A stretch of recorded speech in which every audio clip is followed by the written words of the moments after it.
কি রে বরিশালে মনুর, আপনারা সবাই এই জায়গায় যাইয়ে বেকায়দাভাবে পোস্টার দিয়ে ছবি টবি তুলছেন, আর মুই যেমন না, এটা কোনো কথা? কারণ মগো বাড়ি হয়েছে এক্সের এই জায়গা দিয়ে দাঁড়াই, তবে বেশি দাঁড়েও না, হুদা একটা নদী পারান লাগে। নদী পারাইলেই দেখা মেলে স্বরূপকাঠির এই মনোমুগ্ধকর জায়গা। সো হাই এভরিওয়ান, আসসালামু আলাইকুম, দিস ইজ মুনিয়া মনু। কেমন আছেন সবাই? আমি তো মাঝে মাঝে ভালো থাকি, আবার মাঝে মাঝে খারাপও থাকি। যাক, এটা কোনো বিষয় না। সেদিন ছিল 16 তারিখ, আমরা চলে গিয়েছিলাম ইন্দিরাট মাস্টার্স অ্যাপ্লাই করার জন্য। গেছি একটা বান্ধবীর জন্য ওয়েট করতে করতে ভাই পুরো বুড়ো হয়ে গেছিলাম। ফোন দিয়েই বলে 10 মিনিট পর আসতেছি, বসতে বসতে 1 ঘন্টা লাগাই দিল, ওর আর দেখাই পেলাম না।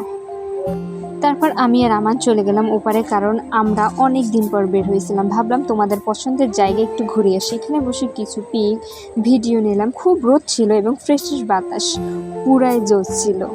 যেতে যেতে ক্ষুধা লাগিয়ে গেছিলো, কারণ আমরা দুইজন কিছু খাইয়ে যাই নাই। পরে পাশে দোকানে একটু বসে সিঙ্গারা খেলাম, দেন চলে আসলাম ফেরিঘাটের দিকে। আরও ভিডিও করতেছিল দেখে ওরে ভিডিওর মাঝে থ্যাংক ইউ বলে দিলাম।